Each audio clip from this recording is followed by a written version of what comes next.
M phase यानी phases of mitosis अब हम लोग सीखने जा रहे हैं। ठीक है, सबसे आसान माइटोसिस है। माइटोटिक डिवीजन जो है वो सुपर इजी है, बहुत ही आसान है, बहुत इजी सा है।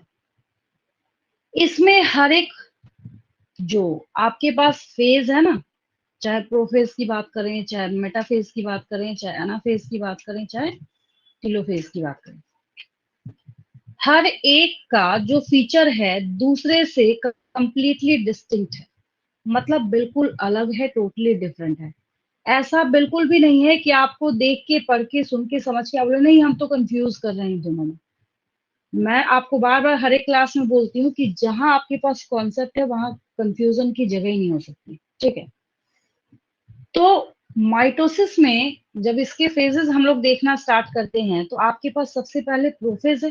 प्रो मीन्स होता है पहले, मेटा मीन्स होता है बीच में, इन द मिड। तो मेटा क्यों बोल रहे हैं, क्योंकि इस स्टेज में मैं आपको सिखाऊंगी कि एक इक्वेटोरियल प्लेट के ऊपर सारे के सारे क्रोमोसोम्स आके अलाइन हो जाते हैं। अनाफेज में ये पोल की तरफ जा रहे हैं, टीलोफेज में ये यहाँ पे डिवाइड करने जा रहे हैं, और यहाँ पे क्रोमोसोमल मटेरियल का बंटवारा हो चुका है, सेग्रीगेशन हो चुका है, ये अलग हो रहा है। ठीक है, ये तो रही बात बेसिक इंट्रोडक्शन। तो बोलने का मतलब हुआ कि यहाँ पे वन बाई वन करके हमें इन्हीं चारों को बस सीख लेना है और आपका काम जो है वो ओवर हो जाएगा।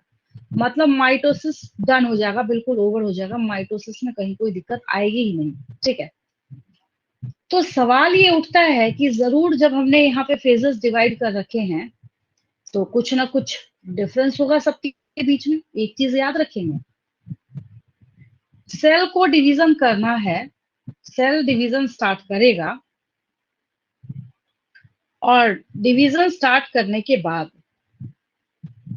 ये दो में डिवाइड कर लेगा खुद को। यहाँ तक तो बात ठीक है, यहाँ तक खैर कहीं कोई दिक्कत नहीं है, समझने में बिल्कुल क्रिस्टल क्लियर है।